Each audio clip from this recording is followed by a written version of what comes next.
Hello and welcome to my course. Now let's get started by learning about the new code interpreter feature in ChatGPT.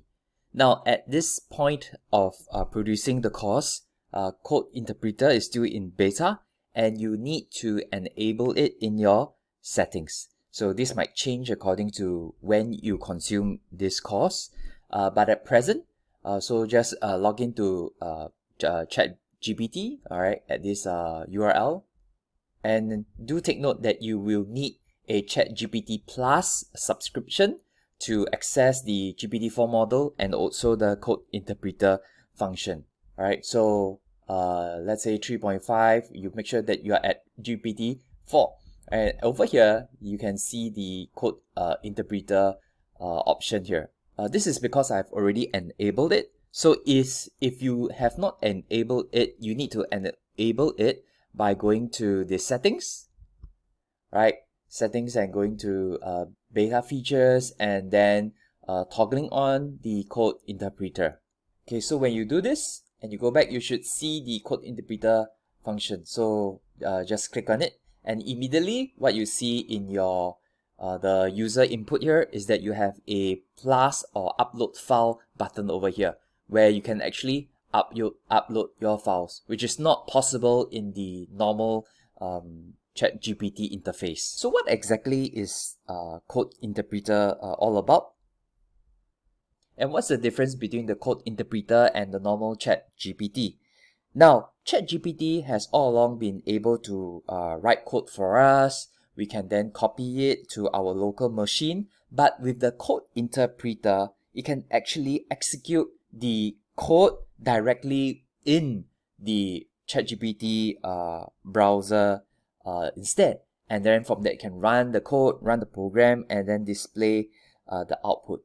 Now, currently, at the time of producing this course, the code interpreter only works with Python, and also saying that there are still limitations to what it can do with Python. For example, certain libraries, Python libraries, are not able to be installed in the browser session. All right. So in those instances, the code interpreter might tell you to copy the code to your own local machine and run and install the specific libraries there. But in most cases, especially in this course, we will do most of the stuff all in the browser session instead. And we won't worry too much about the code because we want you to, we assume that you are a beginner. Here and then we'll introduce certain useful things that we might see in the code, so which can help you learn some Python development as well. Now, why not let's ask code interpreter what it does instead, all right? Let me ask, what is the ChatGPT code interpreter? Okay, let's fast forward this. Alright, and it gives me the answer. The ChatGPT code interpreter refers to the subsystem of ChatGPT that can execute Python code. Alright, so this is a key function. It can execute Python code. Or when you enter Python code, the system can run it and provides the result. Right, so this allows the user to leverage the power of Python programming within the context of a ChatGPT conversation. And you can use this feature to perform complex calculations, process data, create visualizations, and more, all of which we will see in this course. And it tells you some background, which is the code is executed in a stateful Jupyter Notebook environment. Right, important to note, the system doesn't have internet access for security reasons, and the code can't make external requests or API calls. So here's an example of a Python code execution. Right, so for example, 5 star is actually the square in Python, right, the square operation. So if I say run this Python code, all right, it will actually tell me that the square of 5 is 25. Alright, and we can actually click on show work, and we can see that it actually executes this simple line of code for us to produce the output. Right, so the execution of the Python code is done in the browser session. This is a slightly simple example. Now let's say I want a more complicated, let's say a more complex Python code that I can run. So I can just copy inside here, and it says, give me an example of a Python code that I can run in ChatGPT code interpreter.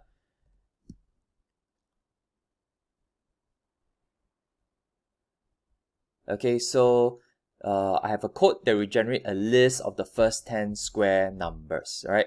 So I can just copy and paste this one, okay? Then I can directly run this code here.